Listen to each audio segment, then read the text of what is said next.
everyone, Lucamus Prime here. So it is time for the next episode of a movie that didn't need a sequel, and in today's video I'm going to be covering this time an example of a comedy film which in my opinion did not need sequels, and I think was better off staying as a standalone movie. And this is one of my favourite comedy films, which stars the legendary Jim Carrey, and one that I absolutely love and get an amazing laugh watching. And that, of course, is none other than 2003's Bruce Almighty.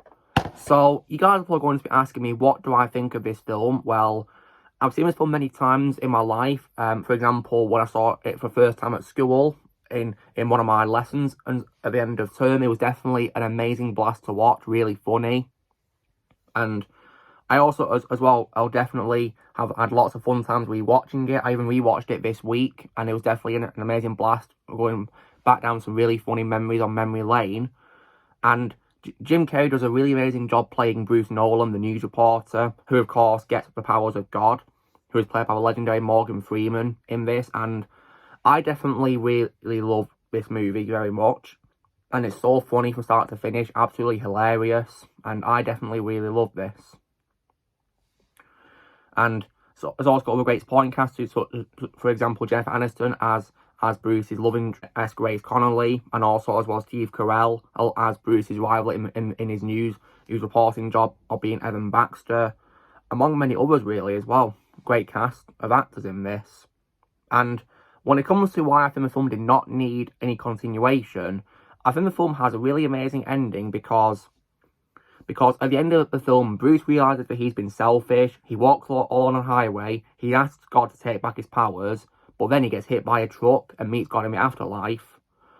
And when God asks him what he wants, Bruce admits that he only wants to make sure Grace finds a man that will make her happy. God agrees to this, and then he resurrects him from the dead, and then, after that, he reconciles with Grace.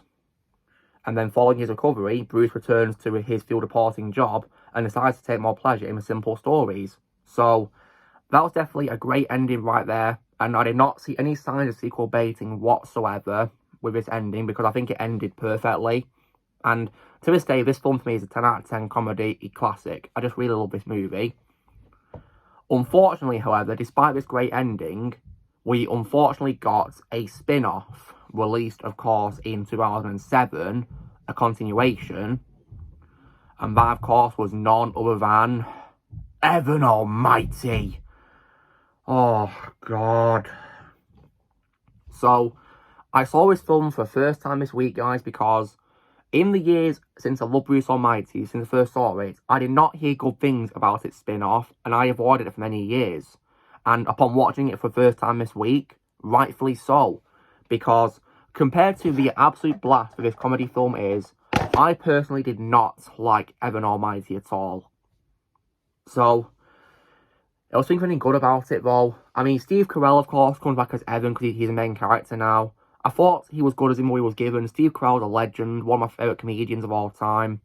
And Evan's one of my favourite roles of his, but only from the first film, to be completely honest. And if I'm to be honest as well, I personally don't think Evan was that good enough of a character to get a spin-off film, really, because he only had a small role in the first film, really, just being the rival of Bruce, and that was it, really. So, I don't really see the point of him getting his own film, to be honest. And Morgan Freeman was also good coming back as God, too. I will say that. Morgan Freeman's an absolute legend, and I think he did his best as God once again. And I guess as well that the CGI for what it's worth is decent, but in my opinion, not as good as the CGI in the first film, because I feel this film overused the CGI a bit too much, in my opinion, which I thought was pretty appalling. And what I think is bad about this film, what I think is silly about this film is, compared to the first film, which I laughed at a lot, I barely laugh at all when watching the sequel. Because it was nowhere near as funny, in my opinion, as its predecessor in the slightest. Like, it was so boring, in my opinion. And also, guys, when it comes to Jim Carrey, as you guys may or may not know, he has been known to not want to do sequels to his films because he doesn't really like playing the same character twice, and I can understand how he feels about that.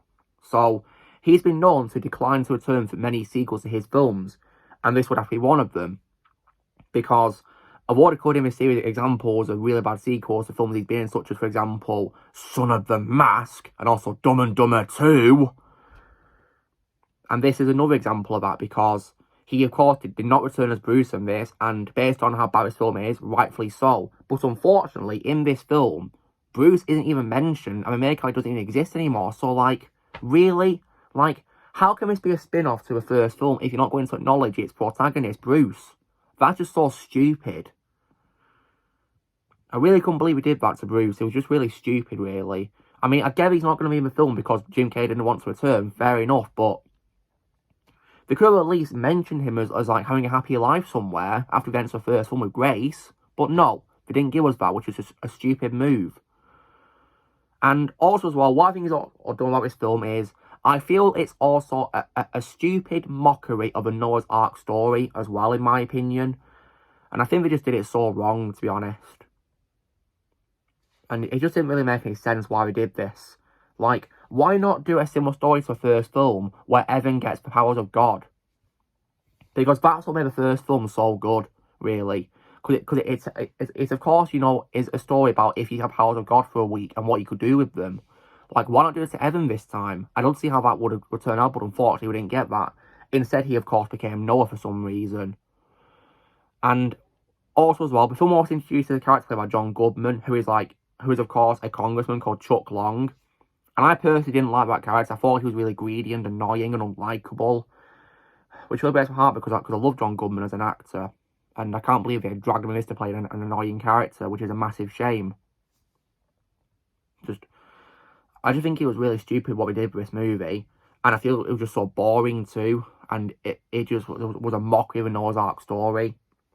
And when it comes to art being built as well in the film, for some reason, at the last minute, it changed its size, because when we see it being built, of course, in the film, it looks like a playground ride sort of boat sort of thing, right? Like in a playground. Yet, at the end of the film, it's somehow massive and can hold a large group of people and animals. Like, how did that happen? We didn't see it grow, did we? That doesn't make any sense at all. Just absolutely ridiculous what we did. It's just stupid. And that being said, guys, I like to simply just pretend there's only the one Bruce Almighty movie. Because the sequel, in my opinion, is just not good. I can see why it got negative reviews, and you know what, rightfully so, because I'd give it a negative review as well, because I thought it was rubbish. Like, it was not as funny as the first movie, it was boring as hell. And like I said, guys, even though I did like Steve Carell as Evan in the first movie, I don't think the character works as having his own spin-off film. I think he was better off just being a rival to Bruce, and that was it, really. Like, they should have pulled on a spin-off about a much more frequent character in the first one than Evan, really. But no, they didn't do that. A silly move, to be honest. All I can say is that this film was just really disappointing, in my opinion. A massive letdown. And as far as I'm concerned, there's only one Almighty film, which is Bruce Almighty. Just this one alone. No more. So, anyway, guys, this is me covering why, in my opinion, Bruce Almighty is an example of a comedy film that did not need a sequel. And I'll only ever own it as it is on DVD. I might upgrade it to Blu-ray one day. There is no way I'm going to buy Evan Almighty. Absolutely not. I refuse to buy it. If I upgrade it to Blu-ray and it comes with Evan Almighty in like a 2-pack, I'll just accept it, because on the plus side, while I can post a positive review for Bruce Almighty showing pure love for it, I can do a trash talk for Evan Almighty, so that'll be fun, won't it? And thankfully, when I re-watch it for his trash talk, I'll never need to re-watch it again, thankfully, because that's how it works for me, because I see no reason why I should re-watch it. So, yeah. Anyway, guys, so this is me covering why, in my opinion, Bruce Almighty did not need a sequel. So, be sure to give this video a like.